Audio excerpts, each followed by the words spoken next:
우리 오늘 남산타운 갔다 왔잖아요. 네. 이 남산타운이 리모델링이 진행 중이다가 스톱이 됐어요. 이게 왜 스톱됐는지 혹시 알아요? 글쎄요. 왜 스톱된 거죠?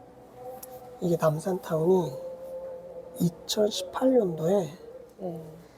2018년도에 서울시에서 주관하는 그 리모델링 시범단지로 출발을 했어요. 총 7개 시범단지가 이제 선정이 돼서 출발을 했는데 이 남산타운만 지금 리모델링 진행이 안 되고 있는 거예요. 왜 그러냐면 이 남산타운에는 지금 5,150세대가 있잖아요. 네. 5,150세대가 있는데 이 중에 2,000세대 이상이 임대주택이에요. 임대주택이라서 이건 어디서 가지고 있냐면 SH에서 가지고 있어요. 서울에서 가지고 있는데 이게 처음에 시범단지를 출발할 때 어떻게 했냐면 서울시에서 야 이만큼 서울에서 대단지에 이 정도의 입지를 가지고 있는 단지가 흔치 않으니 야 니네 리모델링 시범단지로 선정해 줄 테니까 한번 해볼래? 이렇게 얘기가 된 거지.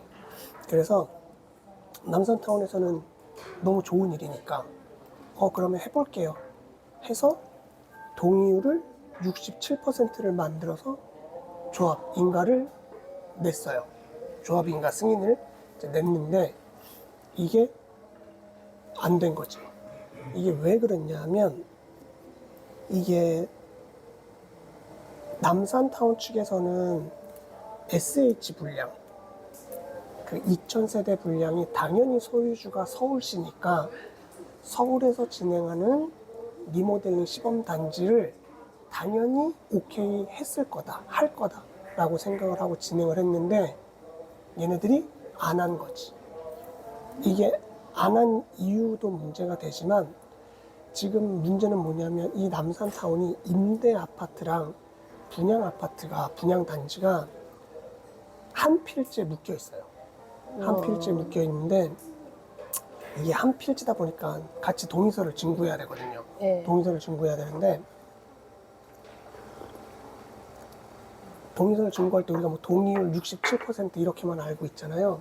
네. 그게 아니고 전체 67%도 돼야 되지만 각 동에서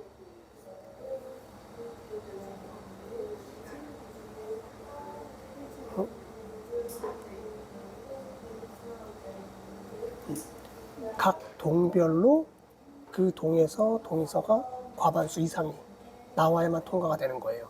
그래서 조건이 두 개인 거지. 두 개인데 전체 67%도 달성하지 못했어요. 이 남산타운에서 달성한 건 분양동의 67% 이상의 과반수를 이제 대서 동의서를 받았는데 서울시에서는 안 된다. 임대동이 빠졌지 않느냐 라고 얘기를 해서 임대동도 받아와라 이렇게 얘기가 된 거지. 근데 이 임대라는 게 SH에서 임대를 하는 거잖아요. 네. 그러니까 얘네들이 재개발을 하든 재건축을 하든 리모델링을 하든 여기 있는 사람들을 내보내고 넣어줄 시설이 없어. 그리고 서울시도 돈이 없고. 그렇기 때문에 재건축이나 리모델링이 될래야 될 수가 없는 상태인 거예요. 그래서 어떻게 했냐면 남산타운 측에서는 그러면 임대동을 빼고 우리만 하겠다. 오케이를 해달라. 그랬는데 서울시에서 그것도 이제 반려를 한 거지. 승인을 안 해준 거예요. 왜요? 그러면서 그러니까 이게 전체 필지에 묶여있기 때문에 이걸 따로 볼 수가 없다는 거야. 그러면서 그러려면 이제 토지 분할을 해야 되고 이제 문제가 복잡해진 거죠. 그러다 보니까 서울시에서 뭐라고 얘기를 했냐면 그러면 동별 리모델링을 하라고 한 거예요. 그러니까 이게 우리가 얘기하는 리모델링은 세대 증설 리모델링이거든요. 네. 외관만 이렇게 깨끗하게 하는 게 아니고 네. 우리가 확장, 평수도 좀 넓히고 주차장도 새로 파고 층수도 좀 올리고 이렇게 해서 세대를 늘려서 사업성을 늘려서 더 좋게 만드는 건데 지금 서울시에서 원하는 내용대로 하게 되면 그냥 건물 하나하나를 리모델링을 하는 게 되는 거라서 주차장이 더 넓어지기도 어렵고 그냥 건물만 새 거가 되는 거예요. 그러니까 당연히 분양 세대가 늘어나지 않으니까 1대1 리모델링밖에 될 수가 없고 네. 그러면은 우리가 가지고 있는 부동산의 가치가 확 커지지는 않는 거지. 네, 그래서 문제가 되는 거예요. 그래서 지금 최종적으로는 그 상태가 진행이 되어, 그러니까 최종적으로는 지금 상태가 그렇게 되어 있는 상태라서 이게 섣불리 가지는 못할 거예요.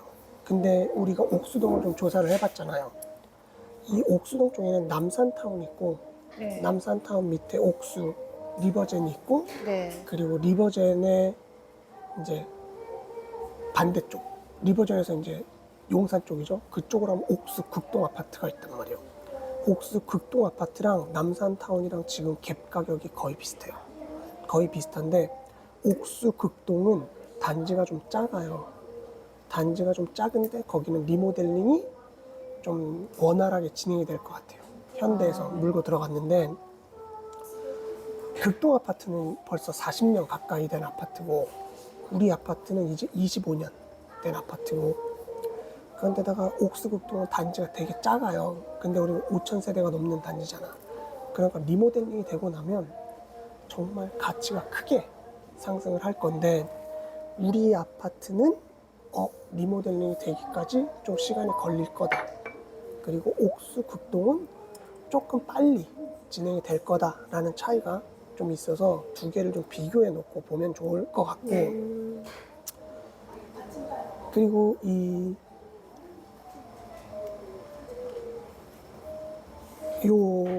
그 남산타운 측에서는 얘기를 하는 게 뭐냐면 지금 중구에 선거 인원이 12만 명 정도가 되거든요. 근데 우리 26년도에 선거할 거잖아요. 네. 그래서 총 12만 명 정도가 있는데 이 남산타운에 있는 세대가 5,000세대가 넘잖아요. 아, 예. 여기 있는 투표권을 가지고 있는 사람이 10,000명 정도가 돼. 그러니까 총 12만 인구에서 10,000명이나 되다 보니까 무시할 수가 없겠네. 무시할 수가 없는 거죠. 10%예요, 10%.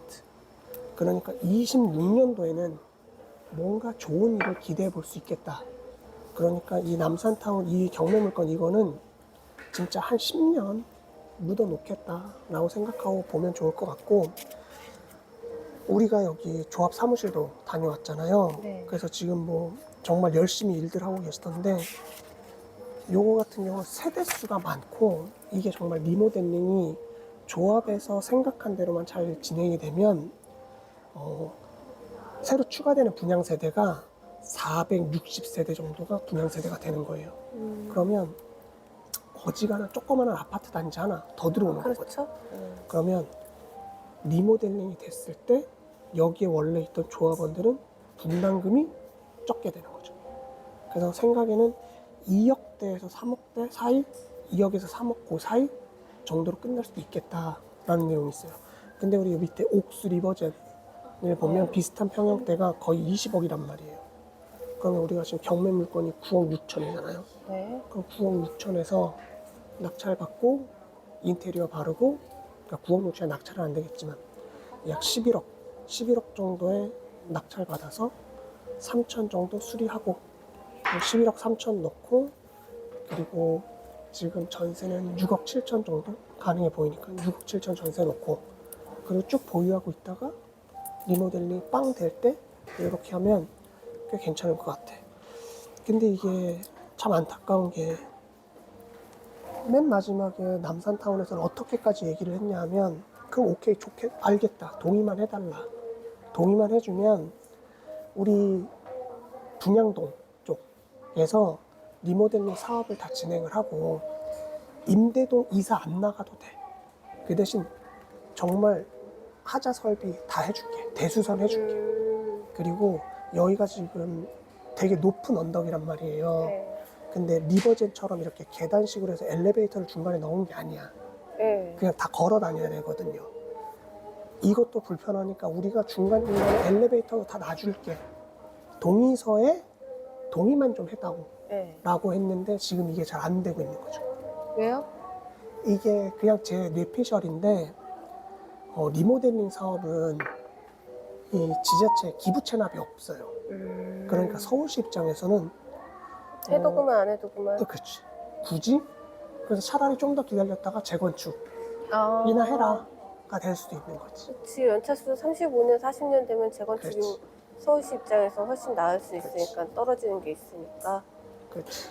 그러니까 이게 뭐 제 생각에는 이래나 저래나 서울에 이만한 입지에 그리고 지금 투자 심리가 좀 줄어들어 있는 이 상태에 요 정도 물건이면 한번 생각을 해볼 필요가 있다 그런 거죠. 그래서 오늘 그러면은 이게 특별히 경매 물건이 아니라고 국내에 뜨는 게 있으면은 잡으면은 그것도 나쁘지 않겠네. 그렇죠. 그러니까 실질적으로 갭을 좀 네, 전세 기한이 좀 많이 남아 있고 맞아. 갭이 좀 많이 껴져 있는 그런 물건도 괜찮죠. 왜냐하면 이게 경매 한다고 해도 우리가 낙찰을 9억에 받을 수 있는 건 아니니까.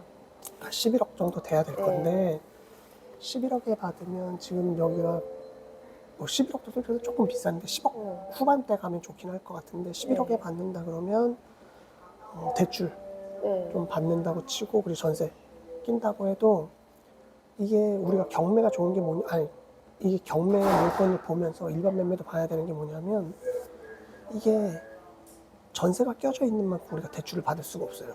지금 상황은.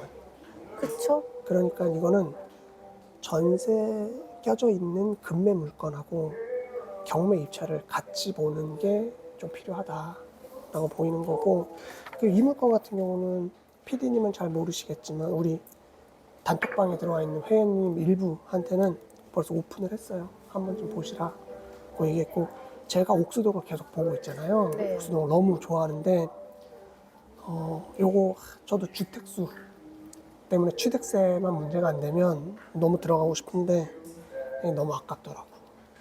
제 주변에 할 사람이 없어. 취득세 8%는 좀 그렇지. 한 12%라고 얘기하지. 취득세 12%는 좀 그렇지. 다시 네. 취득세가 좀 문제가 돼서 제가 취득세를 많이 내면서까지 사기는 좀 무리가 있어서 그렇죠. 취득세 12%는 좀 그렇죠. 그래서 10억에 산 취득세는 1억 2천이네. 1억 2천이니까 그러니까 저는 11억 만약에 2천짜리가 되는 거니까. 네, 그러니까 저는 이거를 받으려면 좀 더 싸게 받아야 되는데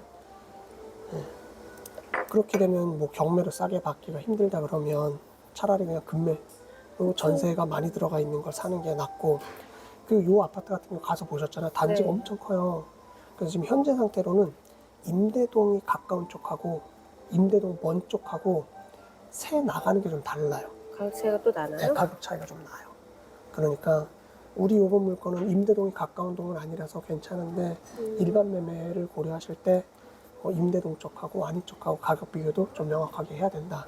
오늘 가서 보니까는 계단식이 있고 복도식이 있던데 혹시 임대동이 복도식으로 되어 있는 건가요? 아니면 임대동도 계단식이 또 있는 건가요? 제가 알기로 임대동도 계단식이 있어요. 아, 그래서 오늘 하여튼 지금 추운데 피디님 고생하셨고 오래간만에 보면서 다주택자인 게 짜증이 나는 순간이었습니다. 그래서 우리 회원님 중에 한 분이 낙찰 받으셨으면 좋겠어요.